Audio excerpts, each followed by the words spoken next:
This one is titled with Pierre Poilievre being a comedian for 5 minutes straight, and I'm sure this is going to be an attack on the liberal side.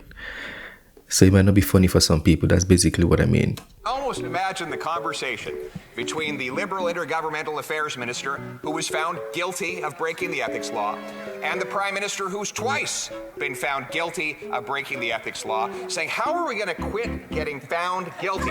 I know, we'll appoint my sister-in-law as the ethics commissioner. What a plan. It is foolproof, Mr. Speaker. My question, though, is when are they, the problem is pretty soon they're going to run out of family and friends, and after they do, how are they going to avoid their next conviction for breaking the law? Fraudulent CERB recipients was the question. How many? Minister. 9 million Canadians supported by CERB. Member for Carleton.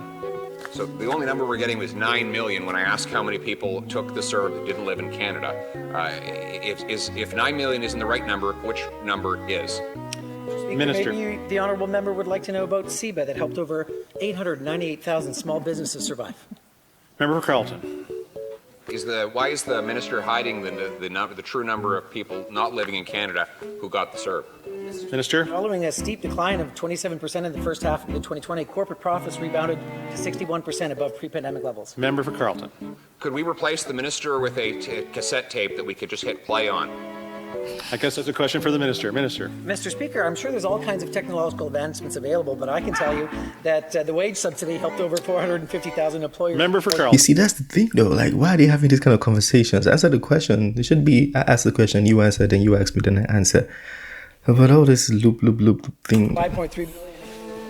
Is there a technological advance that might help the minister answer the question? Right. Minister. Mr. Speaker, the rent subsidy helped more than 213,000 businesses stay afloat. That's good for all Canadians. Member for Carleton. Can the officials who are here today hand the minister a new script? He seems to be reading one unrelated to the questions. Talking about some kid who made one. But that's a good question to ask though. How many people not living in Canada got the CERB? Which is the thing that, you know, they gave to Canadians during the COVID with the subsidy and stuff. So people that were living outside of Canada got it too. So how many of them? Mistake when he was 19. We're talking about people who do 60, 70 violent offenses. And then because they're criminals. But why are they criminals? Because they do crime. And why do they do crime? Because we let them out early on bail. So because they I got think we've let solved out. the riddle here. But don't worry about crime, because Justin Trudeau's going to ban hunting, right? He's going to stop the hunters in Sudbury and Nunavut, and that's going to end. I actually asked him what he was going to do about the stabbings that are happening. He actually said he was going to ban guns. Seriously?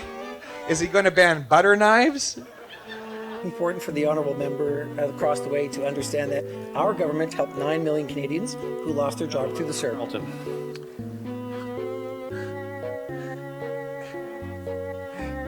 They hand him a speech that they wrote for him, a bureaucrat wrote for him, and he just stays glued to it. I mean, why don't we just elect a robot to read off these speeches that are written AI. by bureaucrats in the finance department? Because that robot at least would stick more tightly to the script than he has. If he doesn't actually have any answers to the factual questions, is it possible that he could be replaced with a robot? Minister. Mr. Speaker, it is unfortunate that the member opposite doesn't like the answers that I'm providing, but I know the Canadians do. Violent gun doubt crime it. is up 101%, right? Here's why. Criminals don't follow gun laws. You don't stop to get a possession and an acquisition license on the way to robbing a bank. Consumer confidence that went to an all-time low. It's back. That's good for business. That's good for Canadians. Member for Carleton. One last time, FinTrack, which is responsible for monitoring monies that are misappropriated in organized crime and money laundering, indicates that many people receive the CERB even though they don't even live in Canada. I'm going to ask one last time, how many people was that? Minister. The member knows that FinTrack is independent. What we know is consumer confidence is back. The people are able to pay their Was bills this ever thanks answered? to our historic investments in their lives and in their livelihoods. Member for Carleton. What has been the inflation rate for the price of land in the last year? Minister. I'm glad to talk about inflation because we know that it's a global phenomenon. Member for Carleton. Land prices are a global phenomenon. Does the minister realize that the land we have here doesn't come from the rest of the globe? It's already here. Minister. You can read Hansard, and as the honourable colleague can, I said very clearly, inflation is a global phenomenon. Member for Carleton. Landflation, how much? Minister. Our inflation is in line with peer countries around the world, and in fact, we're doing much better than the United States, Mexico, and countries in the Eurozone. Member for Carleton. The question was about land price inflation. How much have land prices inflated in the last year? Minister. Land price is part of the basket of goods in inflation. Our inflation is in line with peer countries. Member for Carleton. He's allowed to say he doesn't know. This is gonna drive me crazy, honestly. Like, if I was sitting here and somebody keeps answering questions like this would drive me crazy. And the thing is, I like precision rather than repetition. If I ask you what is your name, I want to know your name. You don't have to tell me my name is. Just tell me Jude. What is your name, Jude? Like, go straight to the point. This would totally drive me crazy. Yeah, and if the ministers don't have the numbers, it usually feels like I'm standing on Pierre Poilievre's side when I see these videos. It's because the questions he asks is actually questions I want to know answers to.